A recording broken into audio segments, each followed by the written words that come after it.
Kids the Witch here. I'm back with another video.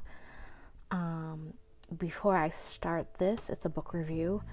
I do want to talk a little bit of witch talk, not to be confused with witch talk. About just explaining why the updates have been a little more sporadic right now. So real talk here.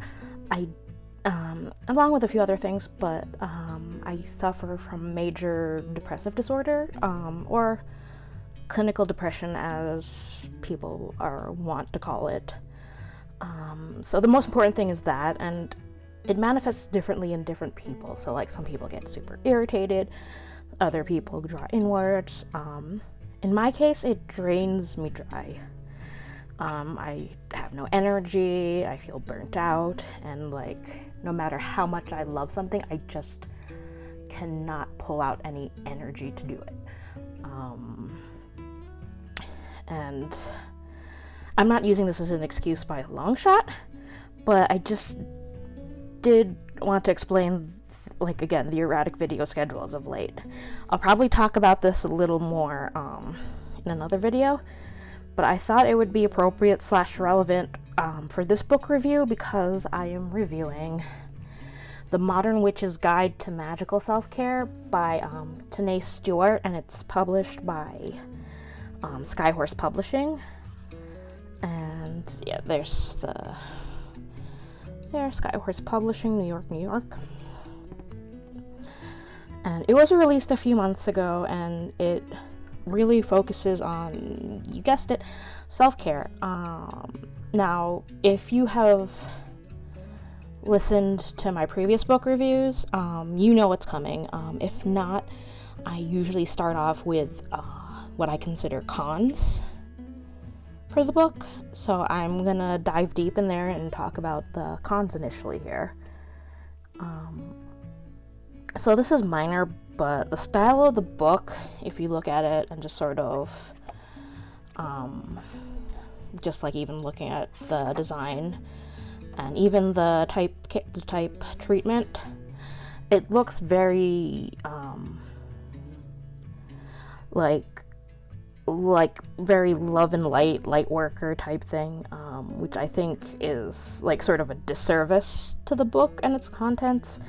And if you're one of those people that's inclined to pick up a book based on how it looks, or judging it by its cover, that might be a problem, because I do think that this is a book with substance, and I think just sort of looking at it, like, while it's well designed, it does feel very like love and lighty, and that's like a minor quibble, but that's sort of how I feel. Another one that I was sort of about is, if you know me and you've seen my other reviews, again, you know I love me a good bibliography. Like, I like seeing the source built on the source built on the source. This mentions a few books, but it does not have a dedicated bibliography. So like there's sort of like references to book, but not even like really a lot of citations. And I feel like this is especially important for some of the portions where she talks about astrology. I feel like that there should be at least, even if it's just half a page, like there should be some bibliography that someone can reference in the book. Admittedly, a lot of these are sort of exercises and things that would not need that bibliography, but like certain things like the astrology portion, I think, would benefit from that. I think another thing that I would have really liked to see would have been she does mention shadow work, and there is a lot of there is talk about shadow work, but I wish it had gotten meatier, just sort of get deep in there. But I think that might turn off a lot of witches or people interested in witchcraft, because it's sort of like, ooh, shadow work, ooh, even though it is so important in the development of your practice. So I can see why it wasn't as meaty as it could have been. And yeah, again, shadow work may not be in most people's definition of self-care. So that is the cons. So here's the pros. I do think there's substance in this book, and it does touch on the fact that self-care as a concept has been absorbed by capitalism, so it's sort of like, buy the things or it's not a perfect sort of form of self-care. Like, you need to buy that bubble bath, you need to buy that bath bomb. And I think that book acknowledges this. And so in turn, I would say a lot of the rituals and exercises presented don't need a lot of stuff or like a lot of materials, if at all. In fact, some of the practices are even just simple journaling exercises, asking certain questions and answering them. So I don't think you need like all these crystals or like 70 different essential oils, anything like that. I also think that she has a solid like sort of framework lens to build your own rituals and self-care practices. She mentions pillars and just sort of elaborates on each of them and sort of how to build up your ritual or self-care practice, and it's a good foundational sort of jumping point, I think. Even if the final result of your first like ritual or like built up ritual is not the ideal, I think that is okay. Not everything's perfect the first time, but I think it gives you a good foundation to build and learn and build again. If nothing else, the practice is about also being in a constant flux and changing and growing. So I think that's pretty great. Another thing I really enjoy about this book, and that there's an emphasis on making like the daily rituals part of your magical practice, and I think that's so important to be able to have, and like just to have that avenue available to people, because there are days when you don't have the time or the energy to plan or work a full-blown ritual. I mean, in my case, there are times where depression has me so drained that I can barely get out of bed, let alone do a ritual or a working.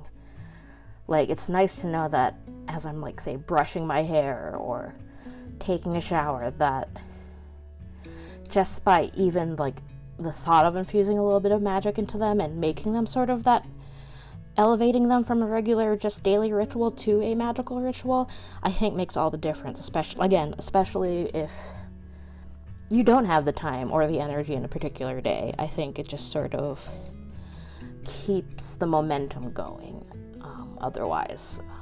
Because I know myself, and I'm sure other witches have had the same issues, that like sometimes you can't do it. And I think by breaking it down to little sort of mini rituals, that makes it a lot more easier.